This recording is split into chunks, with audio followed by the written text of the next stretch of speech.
What brings us today is something very serious, because we have been witnessing for the past weeks the best of our children, those children of us that are admitted in the best universities of this land, the best minds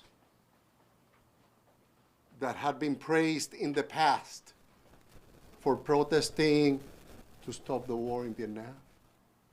As a matter of fact, protests that were joined back then by our today president, Joe Biden, to stop our non-just war, to stop the commission of war crimes, to stop the injustices to the people of Vietnam, Laos, Cambodia. Back then was a good thing to do. What happened now? Have our values as a nation changed? That back then, our president held that at the highest moral values of our nation and joined them in that protest. And now,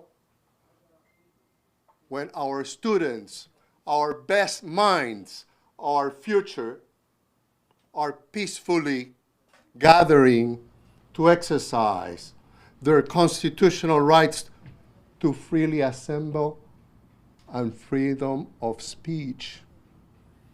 This is what this press conference is about.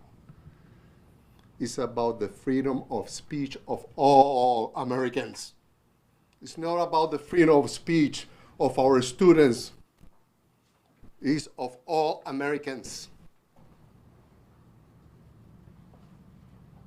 Nonviolent students protesting against the killing of 60% of the people dead in the war in Gaza.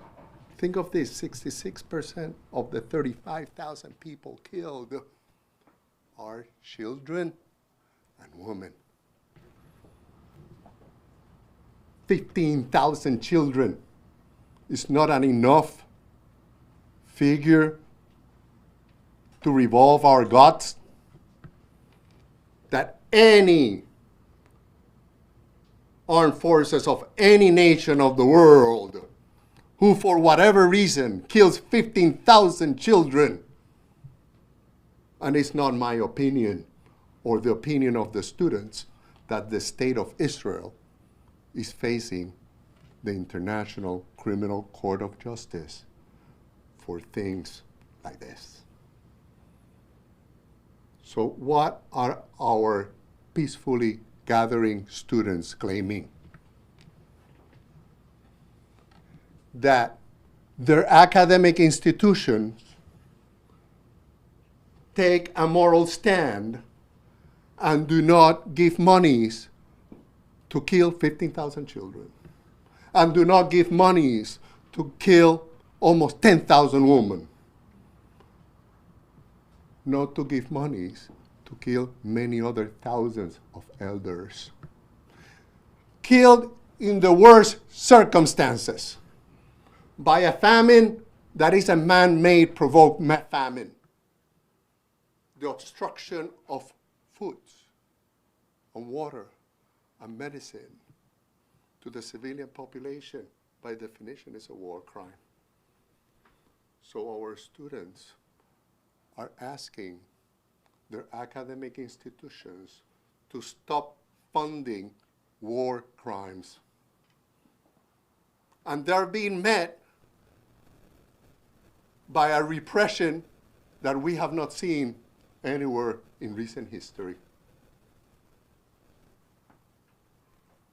Because each institution alleges that they are allowing the free speech. They allow the free speech, but in one institution, you cannot give the speech your valedictorian speech. So we validate your free speech, but you cannot do the valedictorian speech. We validate your free speech, but you cannot use a loudspeaker. We validate your free speech, but you cannot stay overnight in campus. We value your free speech, but you cannot gather and stay in a tent. We value your free speech, but you cannot carry an umbrella because that's a weapon. So that reinvention of our free speech is what this press conference is about. Are we going to stand ill? And that's the conditions we're going to expect, not only in the universities, in our society, for our government to impose on us in our constitutionally guaranteed free speech? Are we okay with that? So this is what this press conference is about.